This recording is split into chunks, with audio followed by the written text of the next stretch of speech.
Welcome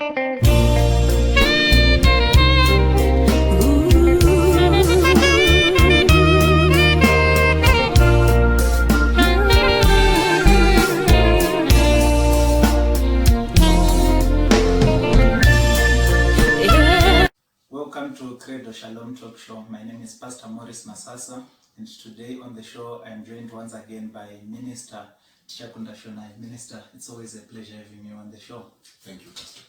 And today we'll be talking about the issue of prayer. Minister, you can help us on the definition of prayer. Okay. Prayer is spiritual communication between God and man. It's a communication in which not only men should be doing the speaking, but men must have time to also listen to the God he is talking to. To quote one of the greats, the church fathers, John Wesley, he says, God does nothing on earth except in answer to prayer.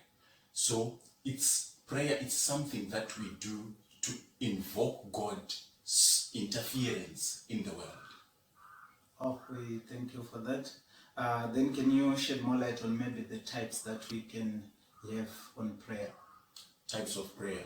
There are quite a number of them that the Bible teaches about. I'll start with the prayer of faith. The prayer of faith depends entirely on the revealed will of God. What the prayer of faith does is that you go to what God revealed about himself or concerning a certain situation in the word. Then you declare or speak for that to happen. With this type of prayer, there is no if that should be used. Like, if it be thy will. If it be thy will cannot be used in this type of prayer. Then the second type of prayer that I would like to mention is the prayer of praise. Here we are focusing on the acts of God. We are focusing on what God has done for us. And we offer praise in response to what God has done. Then we go to the third one that I would like to mention, the prayer of worship. The prayer of worship is more like unto the prayer of praise. But now we are focusing on the attributes of God, who he is, his love, his mercies. That's with the prayer of worship. Then we have the prayer of confession.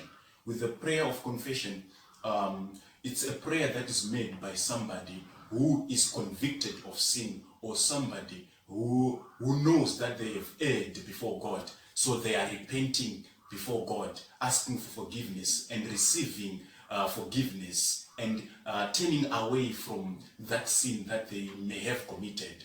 Then we also have the prayer of agreement. With the prayer of agreement, Matthew 18 from verse 18 to 20 talks about this. The Bible says, if two of you shall agree as in touching anything that they shall ask of the Father, it shall be done for them.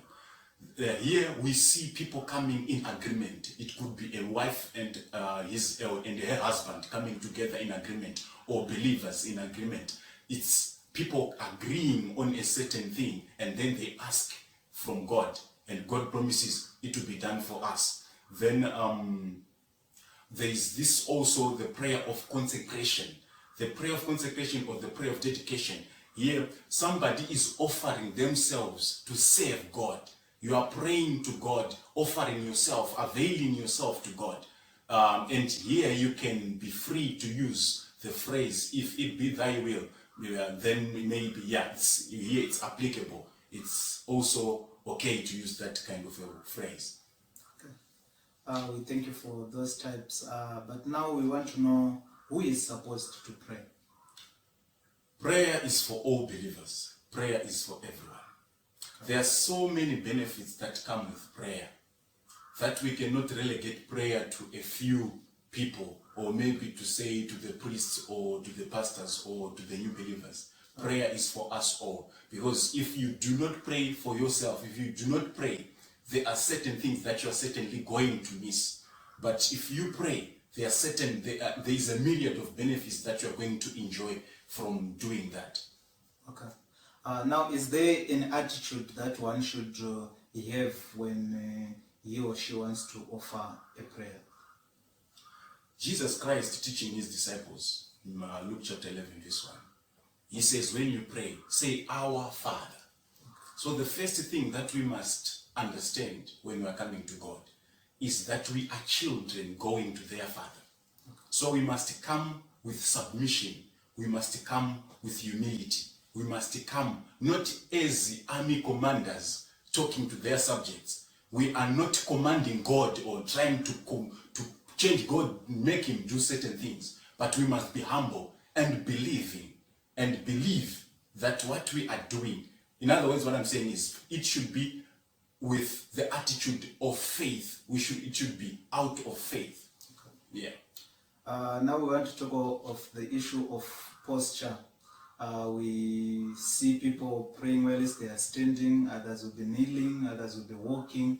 Is there a perfect posture that one should take when praying? Yeah. With postures now, there are quite a number of them that we see people in the Bible assuming as they were praying.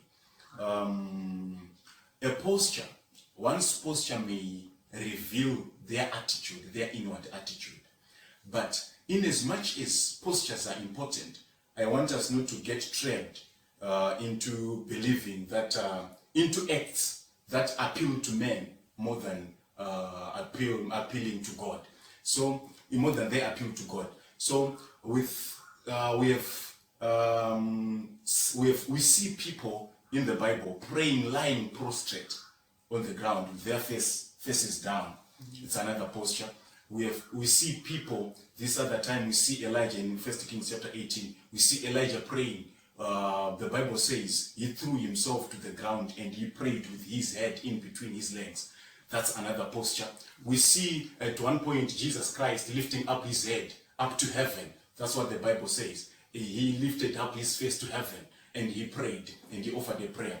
And there are times when we see people can also pray walking around, pacing around. People can also pray with their hands raised in the air. And people can also pray, the most popular, can pray kneeling down.